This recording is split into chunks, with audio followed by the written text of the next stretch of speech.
जब जब भी इजरायली लोग क्या करते थे, उनमें एक प्रॉब्लम थी। जब यहोशू मर गया तो सब मूर्ति पूजा करने लगे और अलग अलग तरह के पाप करने लगे। और परमेश्वर ने क्या किया कि चारों ओर के जितने शत्रु थे उनके दिल में डाला कि वो इजरायलियों को मारें। और बाइबल में लिखा, परमेश्वर की अपनी कौम इजराइल जो थी वो शत्रुओं के अधीन हो गई और उनके तले दब गई। उनकी बेइज्जती होने लगी, उनको दुख मिलने लगा, वो उनके भार तले दबने लगे। तो उन्होंने परमेश्वर की दुहाई दी कि परमेश्वर हमें बचा। तो परमेश्वर एक ऐसे व्यक्ति को चुनता था, एक ऐसे बंदे को चुनता था और उस पे आत्मा उतारता था और वो फिर इजरायलियों की अगुवाई करता था।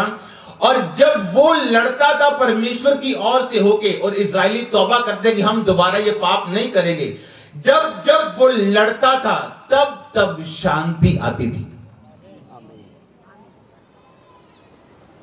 शांति किसी पहाड़ पे या बीच पे या किसी 5 स्टार होटल में जाके मिलने का रिजल्ट नहीं है।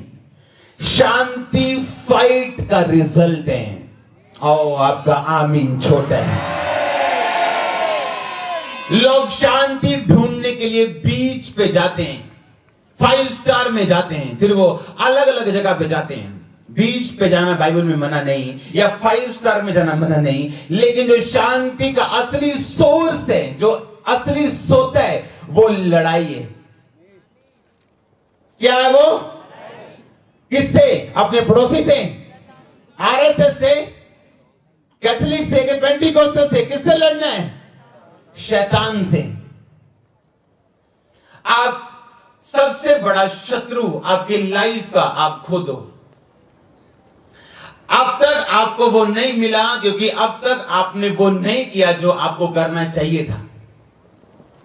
आप जब भी न्यायों की पुस्तक पढ़ेंगे वहां पे यही लिखा मिलेगा, तब दबोरा उठी, तब गिदोन उठा, तब एहूद उठा, तब ये उठा और लड़ा। और उस वर्ष 80 वर्ष, फिर 40 साल, फिर 70 साल, फिर 30 साल देश में शांति बनी रही। शांति रिजल्ट है, मैंने कहा, लड़ाई का। जो आप लड़ते हो अपने पाप से उसे निकालते हो, आप लड़ते हो शैतान से उसे निकालते हो। शांति रिजल्ट है जब आप परमेश्वर के साथ जुड़ जाते हो। और आपका आमीन छोटा है। और जब जब वो दूर हटते थे, वो बंदा एहूद मर गया 80 साल बाद, अब इजरायली फिर भटक गए, फिर जादू, फिर टोने, फिर व्यभिचार, फिर मूर्तियां, और फिर परमेश्वर उनको दुश्मनों के वश में करता था, यह बताने के लिए कि शांति का सोता सिर्फ मैं हूं। और वो दुश्मन जो उनसे डरते कामते थे, उनको अपने अधिकार में कर लेते थे। और वो फिर सोचते थे 20 साल बाद हमसे गलती हो गई, हम फिर परमेश्वर के पास जाएंगे, फिर तौबा करेंगे। और फिर तौबा करते थे, परमेश्वर फिर एक उन्हें अगुआ देता था, वो अगुआ फिर लड़ता था और फिर शांति रहती थी। हालेलुया। शांति रिजल्ट है फाइट का। लड़ो अपने पाप से, लड़ो नींद से और करो प्रेयर। परमेश्वर आपको इमोशंस देख के ब्लेस नहीं करता, वो अपना वचन देख के ब्लेस करता है।